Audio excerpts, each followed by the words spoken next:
Neil Golli, Cleveland, Ohio. I opened my franchise in October of 2009.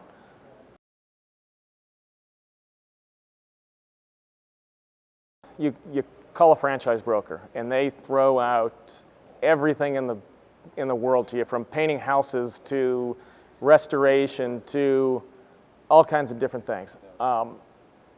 When I do a validation call, one of the things that I actually say to those other individuals that get on the phone with me is,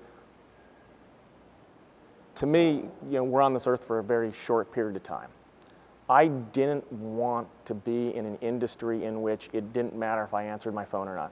I didn't want to be in an industry in which I made no real impact. There was no great satisfaction in saying you were going to paint somebody's bedroom purple. It just wasn't anything that was super appealing to me.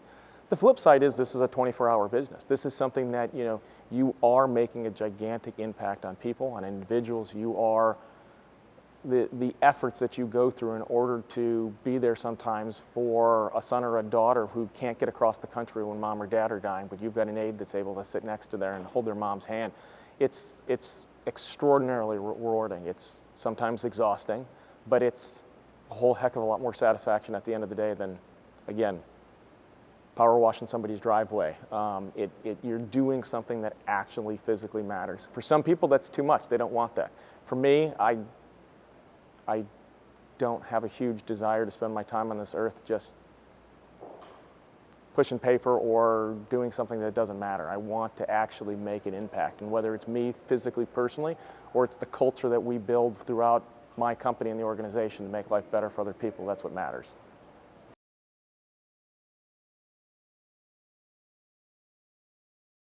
Always Best Care had that little extra niche to me. We had looked at a few other companies to where they just did non-medical care, and honestly, we're 3 days away from signing with a competitor when I was kind of driving back in from Florida, just wanted to do additional validation calls.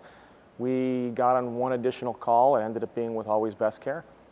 From that point in time, I really thought that I would learn about my competition. I thought I was going with another company. I didn't understand the placement side. I didn't understand some of the other avenues that Always Best Care had kind of preached. Once I sat there, I thought it'd be a 15-minute call. It turned into almost a 2-hour call.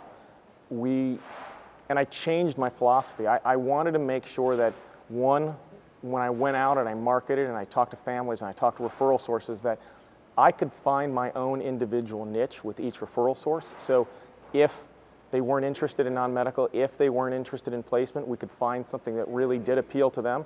And I think my other big one was I never wanted to hug a patient or a family member when we couldn't provide enough care anymore. I never wanted to have to say goodbye. I wanted to be able to be somebody that had an answer or had a solution. So the ability to do both that non-medical care and then also the placement side initially was very appealing to me. We went into skilled care within 2 years after opening. That was that third avenue for us that is now the biggest driver of what our income is.